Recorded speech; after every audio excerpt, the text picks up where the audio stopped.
born god, he got over. Got his vengeance. Welcome to episode 19 of the Idiot's Odyssey. I'm Fergal O'Connor. And I'm Eoin Murphy. And here are your headlines. It's finally happened. The Spider-Man star and director has finally been announced. From the director of Quantum of Solace comes his chance at redemption, and boy does he need it. Mark Foster is adapting a Stanley Kubrick script. DC have had such a hard time picking between two Green Lanterns. They may be choosing two. It looks like the mother of Arnold Schwarzenegger and Danny DeVito in Twins has given birth to the most horrible beast of all, an Eddie Murphy film.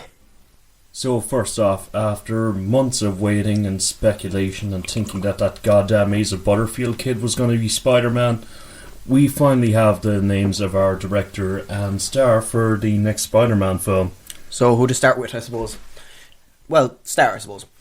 Yeah, well, not to brag or anything, but they picked my horse in the race. Yeah, we totally call this. Yeah. No, we don't. This thing has changed so many times; it's hard to tell, and God only know if this was their original choice. But it is Tom Holland who he was super rad as the voice in Locke, the voice of Locke's kid in Locke. Now, granted, that's the only thing I've seen him in, but it's one of my favourite films for last year. So, I guess I had a little bit of emotional capital invested in the kid. Yeah, and like he was also in The Impossible with Ewan McGregor and Naomi Watts, I think, which was all to do with the tsunami in Thailand, Yeah. So and apparently he was quite well received there. So he has got some acting ability anyway. Yeah, and the director is John Watts. Yeah, and so he directed a segment of the RoboCop remake. The crowdsourced RoboCop remake. Yeah, I mean this was one where a lot of different people got together and they individually made their own kind of scenes from the classic RoboCop, rather than this was when the remake was coming out, like. Yeah, I mean, no, I can see we could confuse people with this one. Yeah, just because the two came out very close together, and one was sort of like an amateurish production that kind of it made a bit of a joke of the RoboCop franchise, and the other one was the crowdsourced production. Yes, but this guy, He directed Scene 27. That's all we can really say on this thing. We cannot describe Scene 27 at all. We cannot tell you to go Google it, but do not Google it at work. Also, I think Scene 26 was done by the guys from Screen Junkies. Some of the guys from Screen Junkies. Calling them all out. So, John Watts, he directed Cop Car as well, which we'll be talking about the trailer for that later. The trailer looks fun. It's got Kevin Bacon. He directed Kids, who, for the trailer at least, managed to not be annoying. Yeah, but that's for the trailer. We'll deal with this long term. It might be a bit trickier. It seemed I don't know. I think anybody who can make Kids not annoying for even 30 seconds. Yeah, and especially considering it's Spider-Man. Yeah. That, like, getting back a point. Definitely, yeah. Because it's Spider-Man, and apparently he'll be in this high school, and there's the whole thing of like. He'll be a high school kid. Yeah, they're going kind of a John Hughesian direction with yes, this, apparently. Apparently that's the word on the street, if it were. And John Hughes was great at making kids... coming of age stuff. Yeah, not make me want to punch things. And there was a bunch of other Spider-Man news, I suppose. Other Spider-Man news. Yeah, we have a release date, July 28, 2017. And Tom Holland is going to be showing up in Captain America Civil War as Spider-Man, yeah. Yep. An old, almost forgotten Stanley Kubrick screenplay about the American Civil War will be made into a trilogy directed by the same director who brought you Quantum of Solace and World War Z and a bunch of other mediocre crap. And that's Mark Foster. I don't think we've agreed how to pronounce his name yet. Mark Forrester. Yeah, I think it's Foster. Like the wood you will be losing when you watch his films. Now, for those of you who don't know, shame on you. For those of you who don't know who Stanley Kubrick is, he, of course, was one of the most inspirational directors from the 1950s until his death in 1999.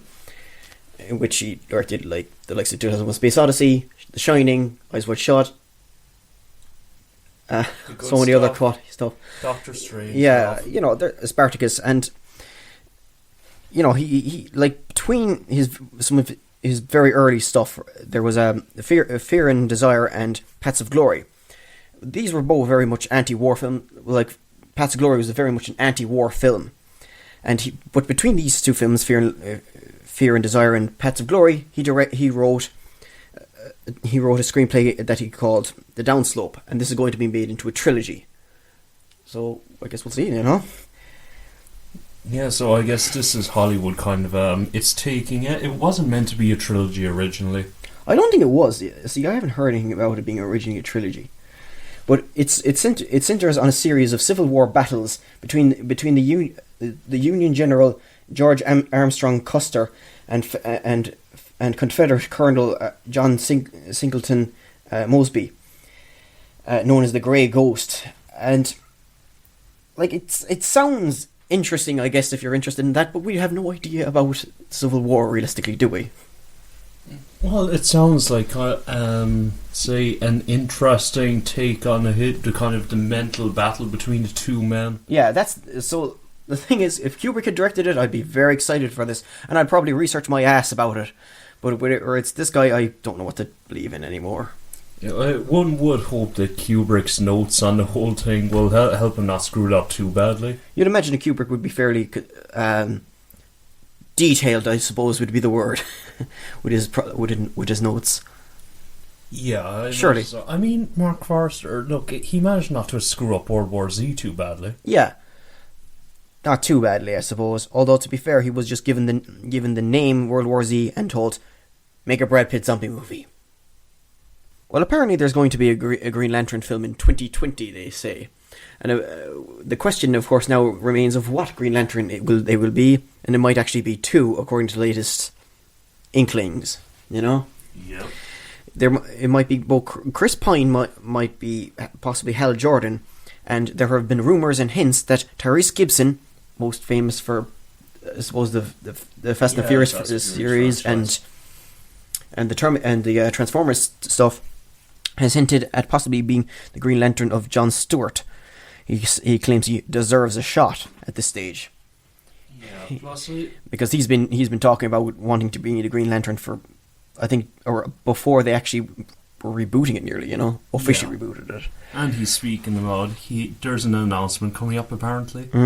Apparently, and I mean, generally, announcement don't start with this guy is not going to be the Green Lantern. Yeah, well, I'm not necessarily saying that they can't have both of them. I think they can very well have both of them, because in the comic books, I think and TV series and stuff, they have had one or two Green Lanterns around at the same time. They've had two or more around, in active duty, if you will, Yeah, I do wonder about casting choices though, because Chris Pine and Tyrese Gibson, I mean, both of them, their strongest attribute, or one of them, especially in Tyrese's case, is a really strong sense of humour and comic timing. And God knows there's absolutely no place for that in a DC film. And also, Chris Pine isn't exactly adverse to it, in that he, of course, has it with Captain Kirk in Star Trek and other films that he's been in. Yeah. Well, I mean, the thing is, I think in this case, it's one place where DC can bend their no laughs rule, though. I think they realized they said this, and then they realized, yeah, that's not going to work. Like, we're going to come off as complete bastards. Yeah, it's more than that. It's like you're doing a film about a guy who becomes a sort of alien superhero. One of the big. If you don't do it with a nod and a wink. One of his big powers is that if he can dream, if he can imagine it, he can like make it so. Yeah. That's basically the big thing with the Green Lantern. And like, if you don't have a bit of imagination, you won't have a bit of humor. You know what I mean? I know, you could just have a really fucked up imagination. I mean, I don't want to get in about your imagination, Fergal. Hey, I know. I can imagine this could be like sort of like a little bit of a more serious Watchmen, where just people start seeing horrible green things popping up everywhere. Okay. Just because they gave the wrong guy the ring and he's psychologically unstable. I watched the shit out of that film. And of course, the thing is, you could have one of those, and then that's why they would send a second guy with a ring. Yeah. And that's why you'd have to do Green Lanterns. That's not actually outside the possibility at all. For death. Like, at one stage there was actually, like, there's been a lot of kind of thing of, like, how you could have brought down Ryan Reynolds, like, failed Green Lantern, and by sending another Green Lantern after him or something, you know? Yeah. And that would have made a film, but, you know, that's not to be, apparently. And so this... Right now, Ryan Reynolds is off trying to redeem himself in comic book films with Deadpool. Yeah, and, like, he stands a very good chance, I think. But what should make of Chris Pine, you know, because he was rumoured for Green Lantern, and then he was rumoured for Steve Trevor, or, you know, being Wonder Woman, and now apparently he's rumoured for this again, so, you know, smoke and mirrors crap going on there. Well, it makes sense. Just because... Drawn off the trail, like, is it? Yeah, plus Green Lantern seems like much more of a Chris Pine role, frankly. Yeah. I mean, Steve Trevor is... you don't need a very big name for it, do you?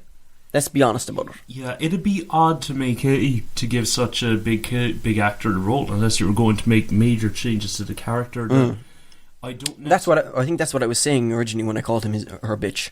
Yeah, but it's more than that. I feel like there are more interesting characters that you would give Chris Pine. I mean, exactly. Yeah. I think if you were giving Chris Pine a character with that little background and that little of his own, it would have to be almost like a combination of characters, you know?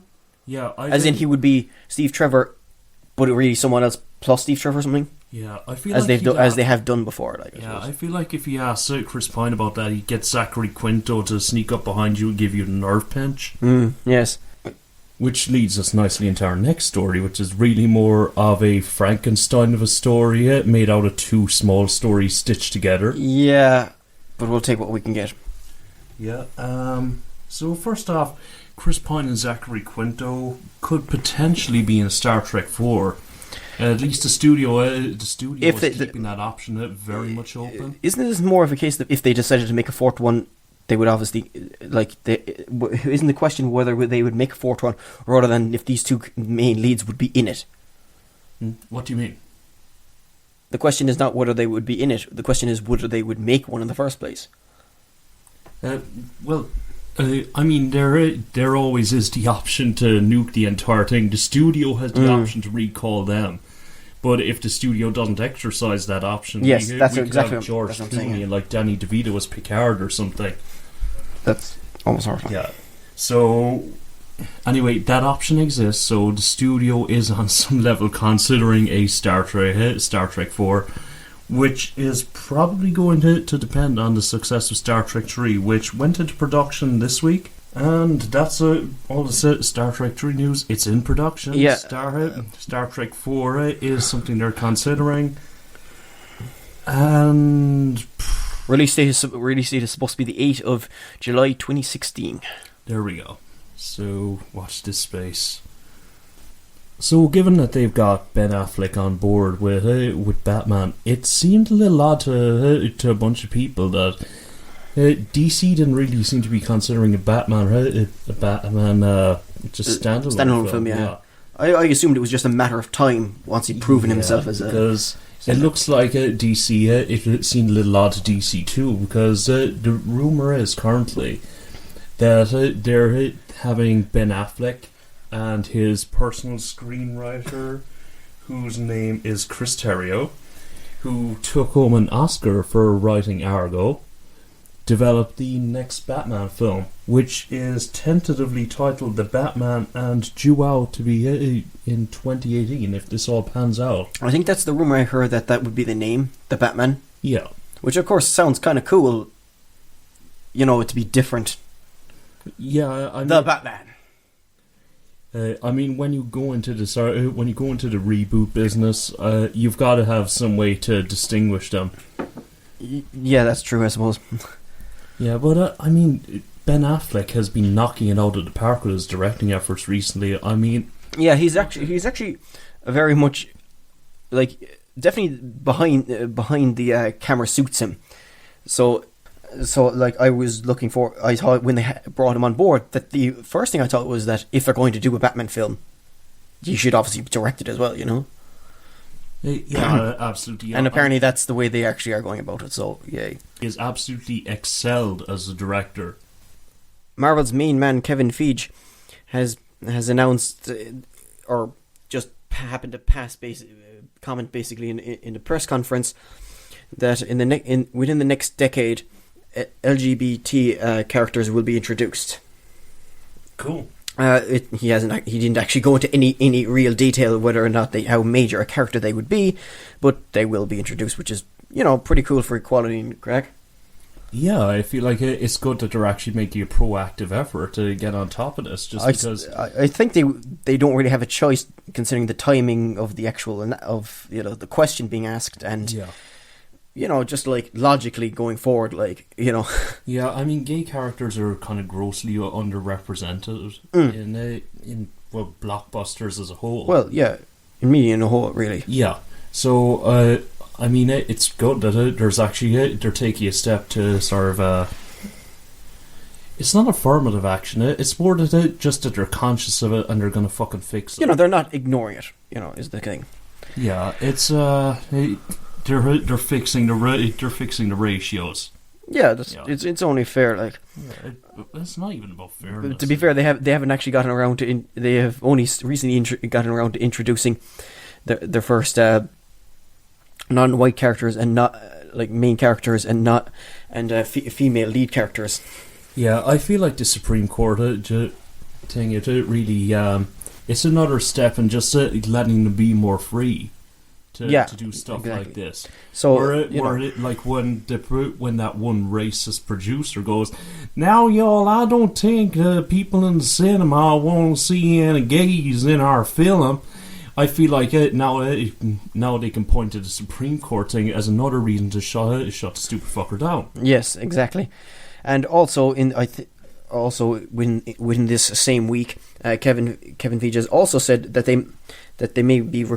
That there may be recasting as the years go by in the Marvel Universe, which of course is no real shock, but they'd be recasted with the positions with different characters. This is a thing that just happens in the comics anyway. Yeah, this isn't a major shock. Like, yeah, I mean, it seems like the best way to maintain continuity in the universe.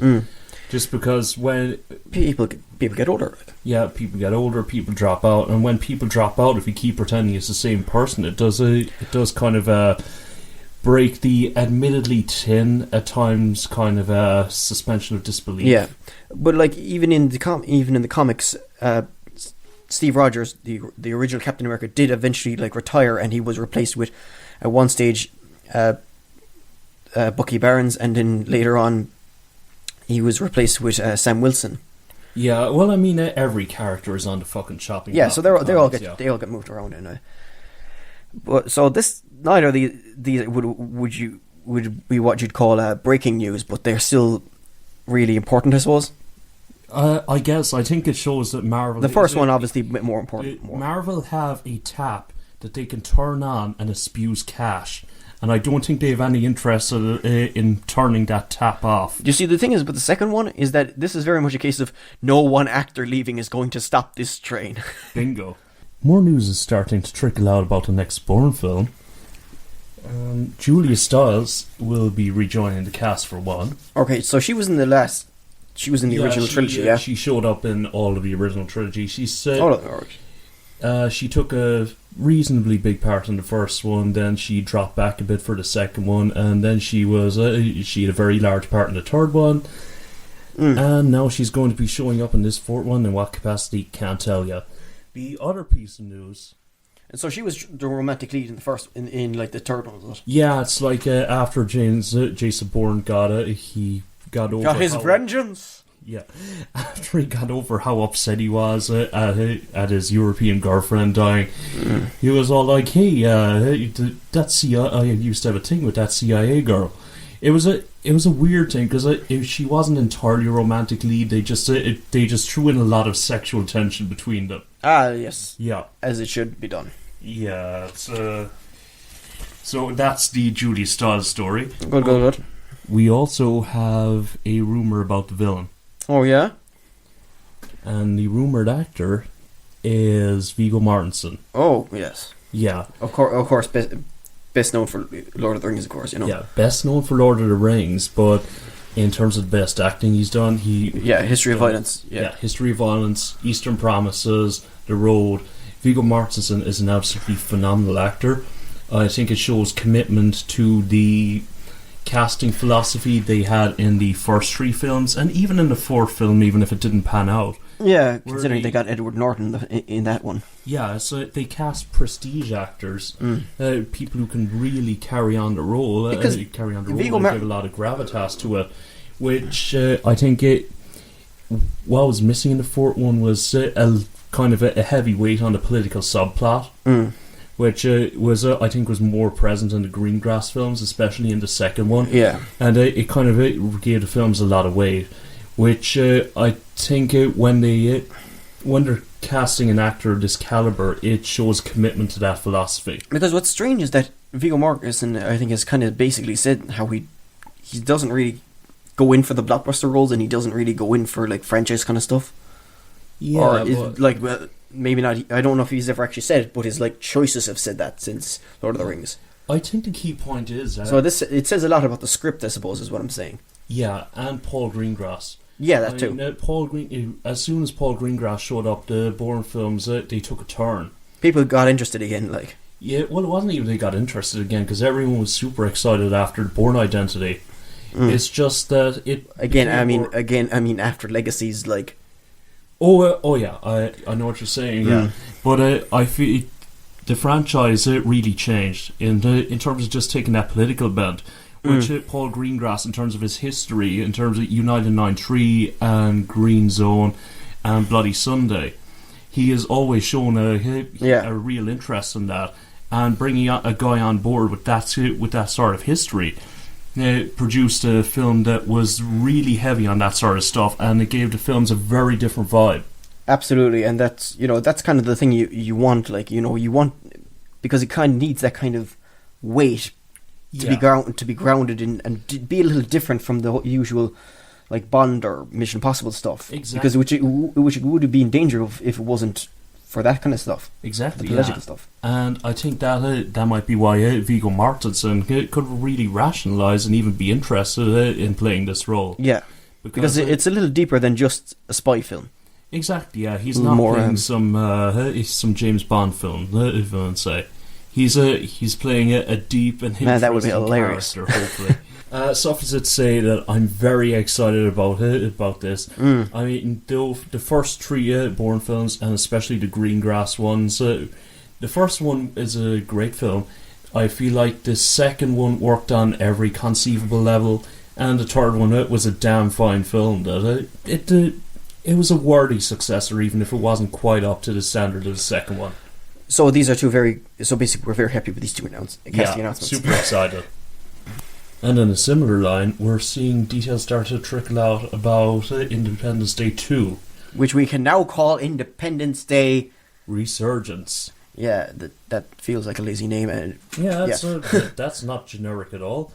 Well, I can't think of anything else that called Resurgence, but I think there's probably a good reason for that.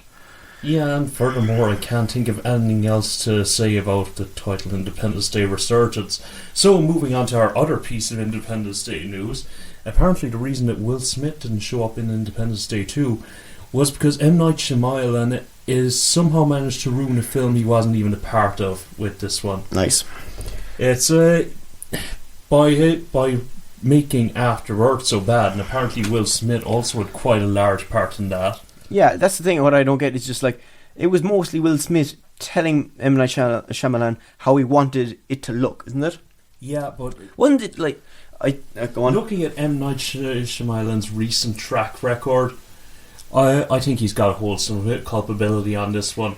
I think I heard somewhere, and I'm not entirely sure how true this is, that Will Smith will only star as a father as long as his son is portrayed by Jaden Smith.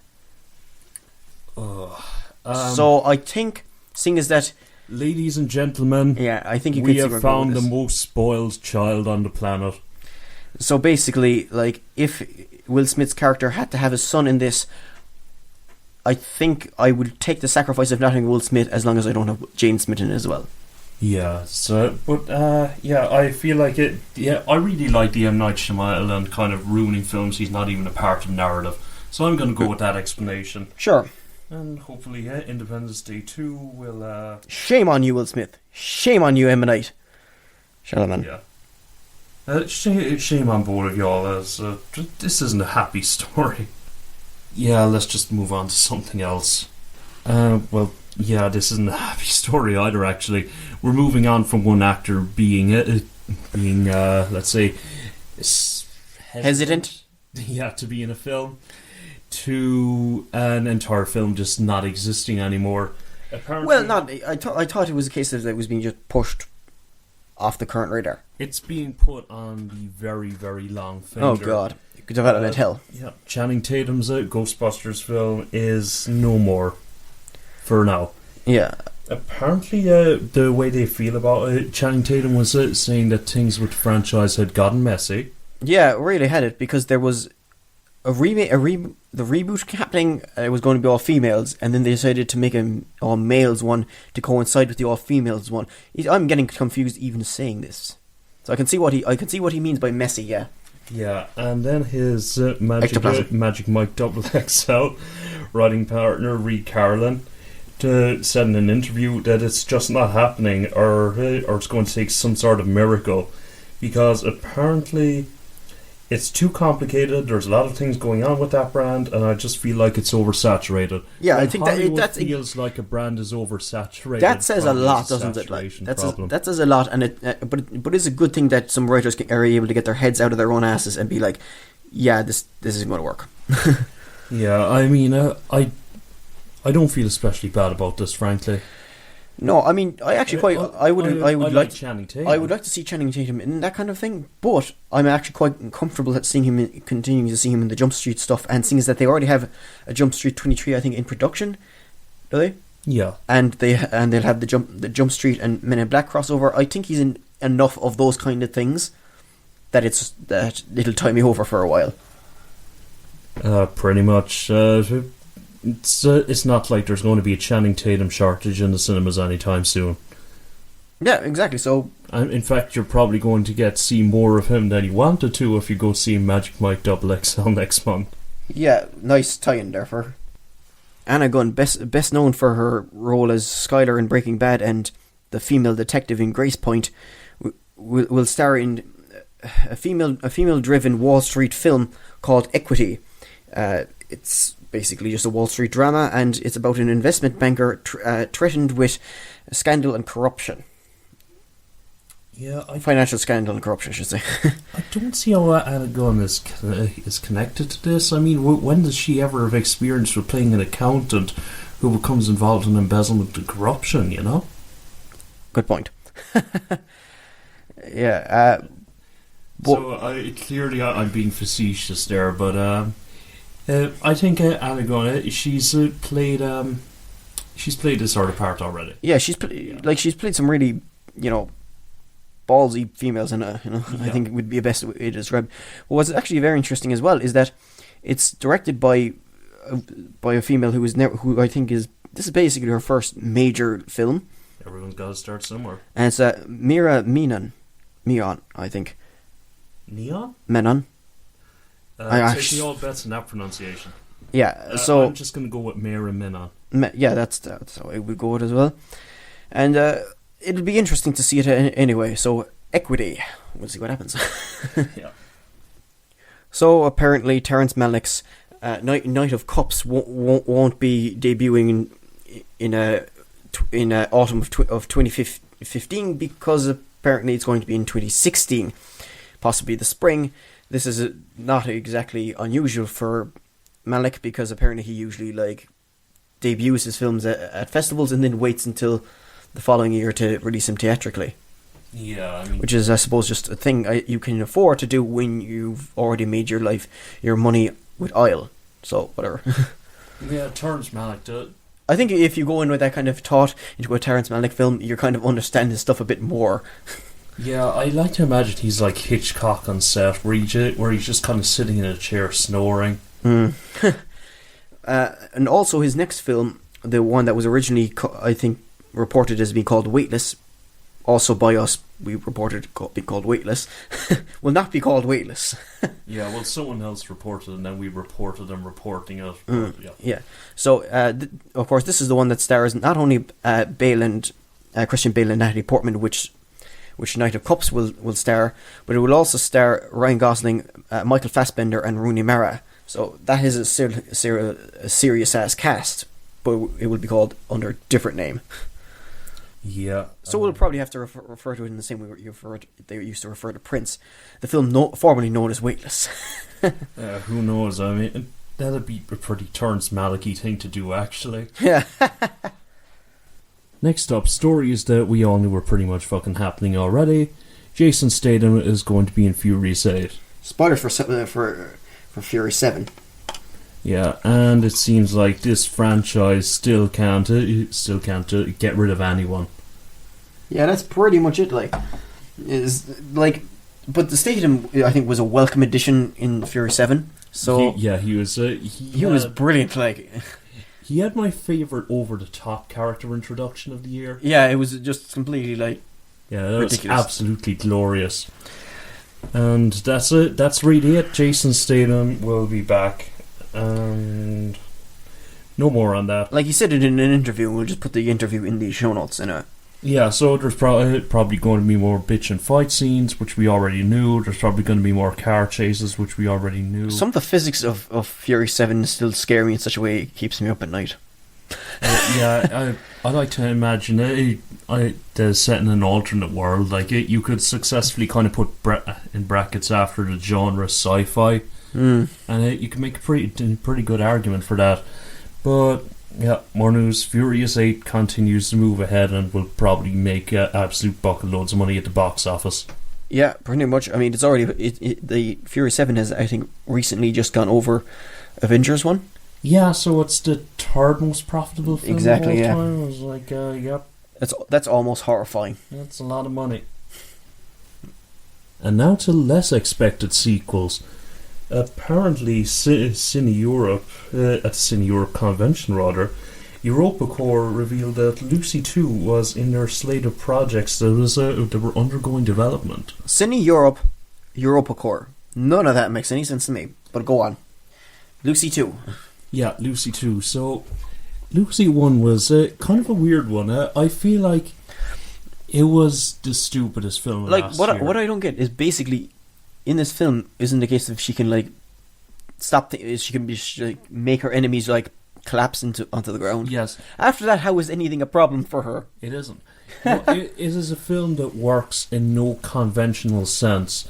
They sprinkle in tiny bits of tension, but I feel like the only reason that the film gets away with it is because of the cool factor. Yeah, that's basically it. Which came from three angles. So let's give it three. Luc Besson directing, as he's able to make things look very pretty, even if they're really, really fucking stupid. Scarlett Johansson, who is, I think she, in terms of playing Black Widow, even Under the Skin to an extent. That wasn't really well received either. Was it? I mean, Under the Skin was magnificent, and IMDb can go fuck itself. No, commercially, I mean. Yeah. But no, it's just more in terms of, less in terms of commercial performance and more in terms of what Scarlett Johansson is good at. Mm-hmm. She's really fucking good at playing smartest person in the room. It's fun to watch Scarlett Johansson run rings around people. Right. Yeah, and third, they brought over Choi Min-sik for Old Boy. Okay. To play the villain. And he was absolutely magnificent. I love Choi Min-sik whenever he shows up anywhere. So it had a lot going for it in terms of cool factor, even if the film... It's really dumb, guys. You will become stupider watching this film, but... How will the second one even, push on, you'd wonder, Well, it's interesting, because I feel... it worked because of a very specific set of circumstances. I feel like if you pull Scarlett Johansson out of that film, it becomes a much different film. Yes. And it becomes much trickier to sell and to absorb as an audience. Like, I feel like... So you can't have it someone else Lucy up anyway. Yeah, they had a storm in a teacup, really, where their little 40 million film somehow managed to actually do really fucking well at the box office, just because a combination of actors made it really fun to watch. It was a complete accident. I feel like there were certain plot details that make it tricky to bring Lucy back, but you've got to, because after Johansson, I find it really tricky to think of anyone who could bring off that sort of role. Well, if it's called Lucy 2, then you can imagine they still need to go involve Lucy. Well, you can make an argument. You can make an argument, that. I know, yeah. Yeah, you can definitely make an argument around that. But just from the point of view of making the film work, it was a very fragile balance, and I feel like the balance rested on Johansson's shoulders. Yes. By the way, the 10% thing, that's complete bullshit. Yeah, that's... Oh, Jesus. That wasn't even the dumbest thing. That wasn't even in the top for dumbest things in the film. It's just a stupid misconception.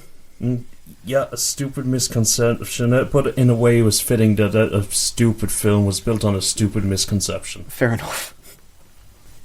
Now, frankly, I haven't done enough research on this story to know whether the film was made in the 80s or 90s, because... No, I just can't give enough of a shit. Yeah, like who knows when it was written? Who knows when it was originally conceived? But apparently, it was written recently because Josh Gad. I'm talking about the original. Oh right, yeah. Yeah, the twins. Yes. The Arnold Schwarzenegger Danny DeVito vehicle. Yeah. This was one of those ones where, like, Schwarzenegger wasn't doing his action stuff, and it was when he was going into more lighter comedy, something that he never really. Yeah, this was kind of his crossover film. Yeah, this is the weird one. Enabled such classics as Kindergarten Cop and Jingle All the Way. And Junior, don't forget Junior. You heard of Junior, haven't you? I have. Yeah. But apparently that wasn't enough for Schwarzenegger. He wants to revisit past glories, much as he's done with his recent return to the Terminator franchise, with triplets. Yay. Now, like, one of the big things is that in Twins, that Schwarzenegger was the good parts and Danny DeVito was the bad parts. So, when you take out both of those, you get Eddie Murphy, is it? Well, I feel like in terms of cinema, let's just call it the good, the bad, and the ugly. Yeah, let's not try to get sued. Just because Eddie Murphy, the films he has made in the last 10 years have been dog shit. What's the last good Eddie Murphy film? And you're not allowed to say Tower Heist, because Tower Heist is dog shit. And just to throw this up, if anyone can think of one, give us send us a tweet, because I can't think of anything right now. Yeah, good Eddie Murphy films. It's been a long time. But, no, keep in mind that he's actually saying that. However, he is basically saying that this script is good enough, is better than the Beverly Hills Cop 4 one, because he's rejected that one before already. Yeah, like, the thing that scares me the most about that this doesn't film get me straight, though, is that Eddie Murphy says he loves the script. Yeah, because he's shown such good fucking judgment lately. And apparently the beginning of the script is that their mother dies, and at her funeral the two twins discover that in order that they're actually triplets, and that in order to claim their inheritance they have to track down their long lost brother Eddie Murphy. As you do. Yeah, of course, as you do, like. Plenty of potential here, but there's plenty of potential for this maybe to finally either it'll be the final nail in the coffin of Eddie Murphy's career, or maybe it'll be a wake up call and he might actually make something good after this, which I'd love. But Eddie Murphy used to be fucking hilarious. But it's actually written by Josh Gad, isn't it? Josh Gad, yes. Yeah, who played Olaf in Frozen. Yeah. Yes. So you never know. Which is much more interesting than anything else about this story. Pretty much. And apparently Batman isn't the only reclusive, crazy millionaire who Ben Affleck is involved with bringing to the screen. He is also making a FIFA movie, but apart from the one that was actually funded by FIFA that came out recently, which is called House of Deceit, which it covers the corruption, alleged corruption at this time, let's say. Yes, alleged. Although there's a lot of alleging going on. Yeah, it's not looking good for FIFA. Yeah, it's apparently it's covering American FIFA executive Chuck Blazer and his role in the huge Sports and Public corruption scandal. Mm-hmm. Apparently Chuck Blazer wasn't one of the good guys. There were rumours that he had an entire apartment for his cats. Oh, right, I thought you were going to say cash there. Cats just makes them sound insane. Yeah, this it seems much less like the FIFA propaganda film. Yeah. And this is going to be the film that takes it down. It's Ben Affleck teaming up with Matt Damon to produce the film. And that's brilliant because, they have actually produced some very good films, as in, keep in mind that they actually wrote Good Will Hunting together, so, there's that. Yeah, plus, on board as well, they have a terrific director in Gavin O'Connor.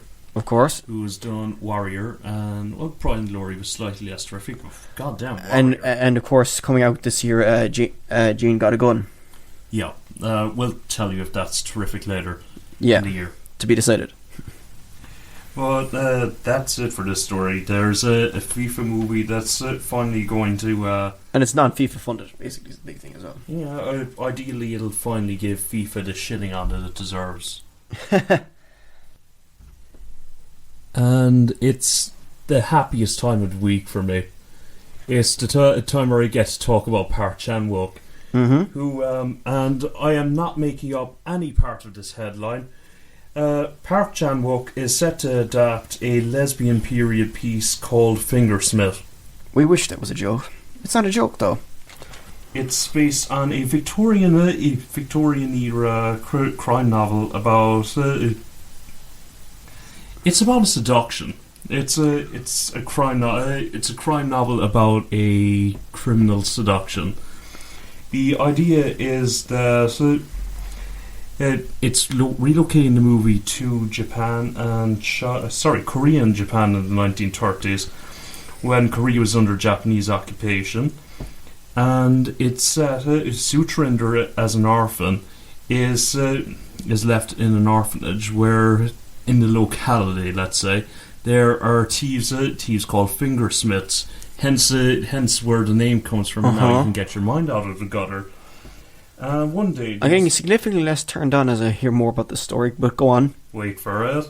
One day, the most beloved thief of all arrives, Gentleman, an elegant conman who carries with him an enticing proposition for Sue. If she wins a position as the maid to Maud Lily, a naive gentlewoman, and aids Gentleman in her seduction, then they will all share in Maud's vast inheritance. Once the inheritance is secured, Maud will be disposed of, passed off as mad, and made to live out the rest of her days in a lunatic asylum. Yeah, there it is, gone. Okay. Yeah, so this sounds like suitably odd Park Chan-wook material. Yeah, it does actually. Yeah, it's right up his alley in terms of the darkness, the revenge, and just weird relationships, I suppose. Another Park Chan-wook film is always good news. Good on you. Good luck with your film. We love you. Okay. So The Rock, who's been sort of everywhere lately, yeah, and because he's a big guy, he fits everywhere, is set to star in a film, everyone's favourite film really, about a giant gorilla smashing up a city, Rampage. Yeah, based on the old video arcade game, is it? Yeah. I can't really think of any film this is like. It's just a film about a gorilla and a dinosaur smashing up a city. I mean, this is a pretty original property. No, it's not. Don't lie. I'm surprised no one's done this before. It's not. Don't lie. Right? Yeah. In all seriousness, nobody gives a damn about Rampage. I'm reasonably. It's just an excuse to have dinosaurs and big gorillas in there without getting sued. Yeah, let's call a spade a spade. Rampage is a pre-existing property, so as long as they say they're making a Rampage film, they they can get away with it would make it as King Kongy or as Godzilla as they like. Godzilla is a word. Don't look it up. And the thing is, that's what should be, I suppose, pointed out, is that this is also a return for The Rock to video game films, because he also was in the film adaptation of the Doom game, which actually seems to have more of a plot there, whereas Rampage doesn't really have a plot.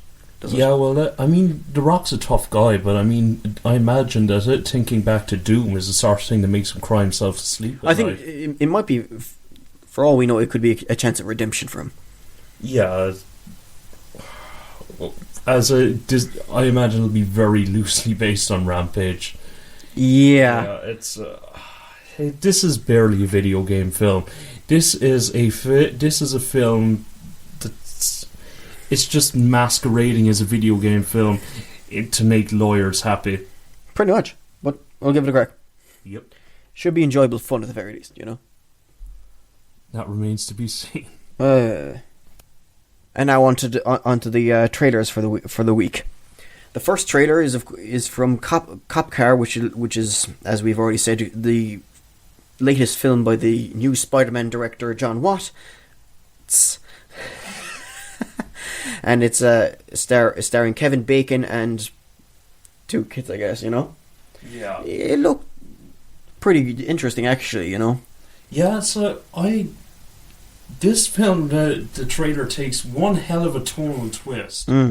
Where first it looks they go heavy in on the caper angle, where it's just 2 kids find a cop car, they're going around having a good time in it, and next thing Kevin Bacon shows up and he is in a fucking psychopath murder mode. Yeah, a bit of psychopathic there, but yeah, it kind of reminded me a bit of Mud in the focus on the kids, but at the same time the settings and all this kind of thing. Yeah, still haven't seen Mud, but I'm going to trust your judgment on that one. Yeah, well, to an extent, I mean, it was probably the accents and stuff and the actual like atmosphere, but you know, I'm okay.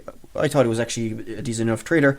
Might have given away a few too many hints of what's to come in it, but yeah. I was okay with it. Yeah, I do hope that the film still has something left to wow. Yeah. But it's this John Watts guy. His films make for damn good trailers, and hopefully they'll make for a damn good film when the release is on August 7th. Yeah, but of course a trailer is never a guarantee of a good film. That's why we use the word hopefully. Yeah, exactly. And the next new trailer was Mission Impossible Rogue Nation, which was the 5th Mission Impossible film, and there is a reason I'm really regretting not putting Mission Impossible 5 as one of my more anticipated films of the year, because I'm certainly anticipating it now. Yeah, it's they showed off more of the cool stunts. Yeah, I mean, you might know what you're going to get out of Mission Impossible, but it's still fucking brilliant. Yeah, it's Tom Cruise, like whatever else, like, and I think the guy's a fantastic actor, but good God, he's the American Jackie Chan. Yeah, he actually kind of is, like. Yeah. And it's going to be released in about a month, so happy days then. Yeah, I am really looking forward to this one. I mean, there's still a lot can go wrong, but assuming it doesn't, and you know, based on the first 4 Mission Impossible films, well, it's only gone so badly. Yeah, I mean, even the worst is still pretty damn fine to watch. Yeah. And you know, I think if they keep it right, tonally wise and everything else, then it should be fine. Yeah. So to sum up my feelings, oh boy. Yeah. It's July 31st. Exactly. And this has been the Idiot's Odyssey episode 19. I've been Owen Murphy, and you can find me on Twitter at OwenM1990. I've been Fergal O'Connor, that's my name, and you can find me on Twitter at Interspammer. And you can also find the show on both Facebook and Twitter at Idiot's Odyssey. And you can also email us at idiotsodysseypodcast@gmail.com. And if you want to watch the show notes, and why wouldn't you? You can find the show notes at idiotsodyssey.com/IO19. There'll be no low-cut dresses this week, we're sorry. So sorry. Thanks for listening.